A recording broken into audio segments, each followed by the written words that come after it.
The situation surrounding Nnamdi Kanu is once again at the center of national conversation, and many Nigerians are asking one big question. If a court cleared him on certain terrorism-related issues in the past, why is he still in custody today? This is where the story becomes very important, and I want you to stay with me carefully as we break everything down step by step. Please make sure you like this video and subscribe to this channel, because we always bring you clear and balanced updates in simple English that everyone can understand. What happened is not as simple as social media headlines make it look. At one point in the legal journey, some charges against him were challenged successfully. There were rulings that questioned parts of the case. There were arguments about whether certain procedures were followed correctly. But that is where the public confusion began. When people hear that a court freed someone from charges, many assume that means the person is completely free. But in law, it does not always work that way. In this case, even though there were earlier legal victories and technical arguments that favored him at certain stages, other charges remained active. The federal government continued prosecution on different counts. Courts reviewed the case again. Proceedings continued. Eventually, a conviction followed on remaining charges. That conviction is the major reason he remains in custody today. Many viewers are asking, if part of the case was dismissed before, shouldn't that end everything? The answer is no. When a court dismisses some counts, it does not automatically cancel all other counts. Each charge is examined separately. If some fail and others stand, the case continues on the ones that remain valid. It is very important you understand this clearly. Legal battles can move in different directions at the same time. A person can win one motion and lose another. One court can give a decision and a higher court can review it. That is how the judicial system works. Please like this video and subscribe right now, because I'm breaking this down in a way that is clear and factual, and you do not want to miss future updates. Now, beyond the legal technicalities, there is also the political dimension. This case is not just legal, it has become emotional and symbolic.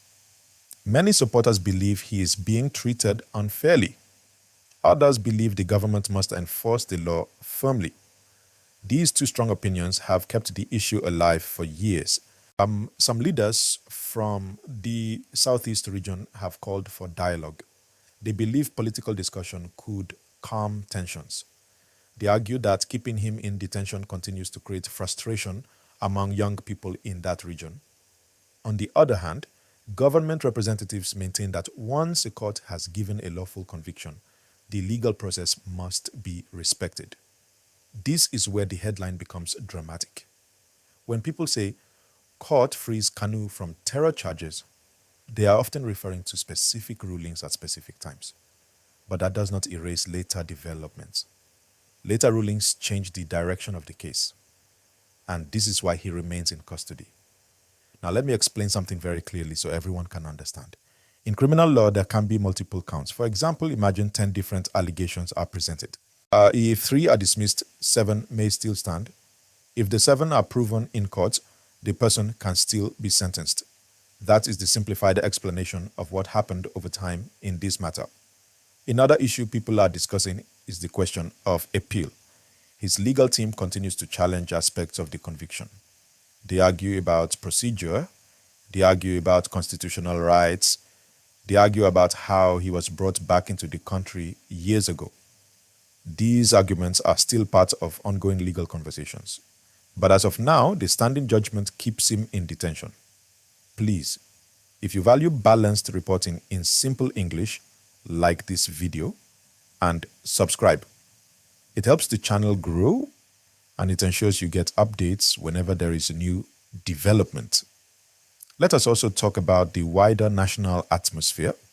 Whenever this case trends online, tension rises on social media, emotions go high, people argue strongly, but what is important is that Nigeria operates under a constitutional system. The courts interpret the law, the executive enforces the law, the legislature makes the law. That separation of powers is very important. Some citizens believe there should be political intervention, others say only the courts should decide. That debate continues. Another question many viewers are asking is whether there could be a presidential pardon in the future.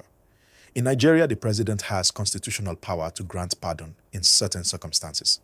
However, that is a political decision, not an automatic legal outcome. There are processes involved. Again, I remind you to like this video and subscribe because this conversation is ongoing and you will want to stay informed.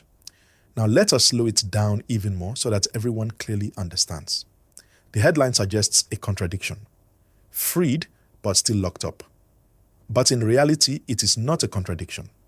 It is a timeline issue. At different times, different rulings were made. Some were favorable, some were not. The final standing ruling is what determines detention status. Legal processes can take years. Appeals can stretch long.